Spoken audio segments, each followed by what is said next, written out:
ಎಲ್ಲರಿಗೂ ನಮಸ್ಕಾರ. ಗದ್ರೇಸ್ ಗೃಹಪಾಕ ಯೂಟ್ಯೂಬ್ ಚಾನಲ್ಗೆ ನಿಮಗೆಲ್ಲ ಸ್ವಾಗತ. ಇವತ್ತು ನಾ ಮಾಡತ್ತಿರೋ ರೆಸಿಪಿ ಹೆಸರು ಟೊಮೆಟೊ ಕಾಯಿ ಚಟ್ನಿದ ಮತ್ತು ಕೊಬ್ಬರಿ ಹಾಕಿ ಇದು ಚಟ್ನಿ ಮಾಡತ್ತೀನಿ. ಈ ರೆಸಿಪಿ ನಾನು ಮಾಡಿರೋದು ಇಡ್ಲಿ ಸಮೇತ ಮಾಡೀನಿ. ನೀವು ಬೇಕಂದ್ರೆ ಇಡ್ಲಿ ಜೊತೆ ದೋಸೆ ಜೊತೆ ಇದು ಭಾಳ ಚಲೋ ಆಗ್ತೈತಿ. ಈ ರೆಸಿಪಿ ಹೆಂಗೆ ಮಾಡೋದು ಅಂತ ಹೇಳ್ಬೋದು ನೋಡೋಣಂತ.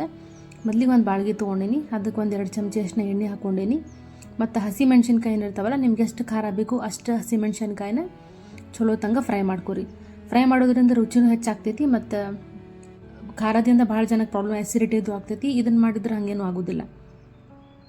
ಅದೇ ಬಾಳಿಗೆ ನಾನು ಏನು ಮಾಡೀನಿ, ಸ್ವಲ್ಪ ಎಣ್ಣೆ ಹಾಕ್ಕೊಂಡೆ, ಜೀರಿಗೆ ಹಾಕ್ಕೊಂಡೇನಿ. ಅದಾದಮೇಲೆ ಸ್ವಲ್ಪ ಕರಿಬೇವು ಸೊಪ್ಪು, ಆಮೇಲೆ 2 ಟೊಮೆಟೊ ಕಾಯಿನ ಉದ್ದಗೆ ಹೆಚ್ಕೊಂಡು ಇದ್ರೊಳಗೆ ಹಾಕ್ಕೊಂಡೇನಿ. ಟೊಮೆಟೊ ಕಾಯಿ ಸೀಸನ್ ಇರೋದ್ರಿಂದ ಇದನ್ನು ಮಾಡಿದರೆ ಭಾಳ ರುಚಿ ಆಗ್ತೈತಿ. ಮತ್ತು ಇದಕ್ಕೆ ನಾನು 1 ಕಪ್ ಅಷ್ಟು ಸಣ್ಣಗೆ ಹೆಚ್ಚಿರುವಂಥ ಕಾಯಿ ಹಾಕ್ಕೊಂಡೇನಿ. ಮತ್ತು ಅದು ಮೆಣಸಿಗೆ ಹುರಿದಿಟ್ಕೊಂಡಿಲ್ಲ ಆದ ಅರ್ಧ ಕಪ್ಪಷ್ಟು ಪುದೀನ, 1 ಕಪ್ಪಷ್ಟು ಕೊತ್ತಂಬರಿ ಮತ್ತು 1 ಇಂಚಷ್ಟು ಶುಂಠಿ ಹಾಕ್ಕೊಂಡೇನಿ.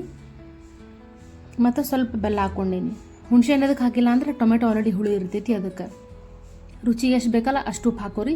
ಹಾಕ್ಕೊಂಡು ಇದನ್ನು ನುಣ್ಣಗೆ ಚಲೋ ತಂಗ ಮಿಕ್ಸಿ ಒಳಗೆ ಪೇಸ್ಟ್ ಮಾಡ್ಕೊರಿ. ಪೇಸ್ಟ್ ಮಾಡ್ಕೊಂಡು ಇದಕ್ಕೊಂದು ಸಣ್ಣ ಒಗ್ಗರಣೆ ಹಾಕೋಣಂತೆ.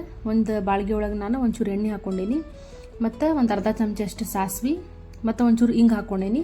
ಜೀರಿಗೆ ಏನು ಹಾಕಿಲ್ಲ, ಅದಕ್ಕಂದ್ರೆ ಮಿಕ್ಸಿ ಮಾಡಬೇಕಾದ್ರೆ ಹಾಕಿದ್ದೆ. ಒಣ ಮೆಣಸಿನ್ಕಾಯಿ ಮತ್ತು ಕರಿಬೇವು ಹಾಕೀನಿ. ಇದಕ್ಕೆ ಒಂದು ಒಗ್ಗರಣೆ ಕೊಟ್ಟೀನಿ. ನಿಮ್ಗೇನಾದರೂ ಈ ವಿಡಿಯೋ ಇಷ್ಟ ಆಯ್ತಂದ್ರೆ ಲೈಕ್ ಮಾಡಿರಿ, ಶೇರ್ ಮಾಡಿರಿ, ಕಮೆಂಟ್ ಮಾಡಿರಿ ಮತ್ತು ನಮ್ಮ ಯೂಟ್ಯೂಬ್ ಚಾನಲಿಗೆ ಸಬ್ಸ್ಕ್ರೈಬ್ ಮಾಡಿರಿ.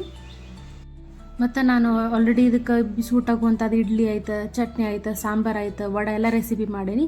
ನನ್ನ ಯೂಟ್ಯೂಬ್ ಚಾನಲ್ ನೀವು ಚೆಕ್ ಮಾಡ್ಬೋದು. ವಿಡಿಯೋ ನೋಡಿದ್ದಕ್ಕೆ ಧನ್ಯವಾದಗಳು.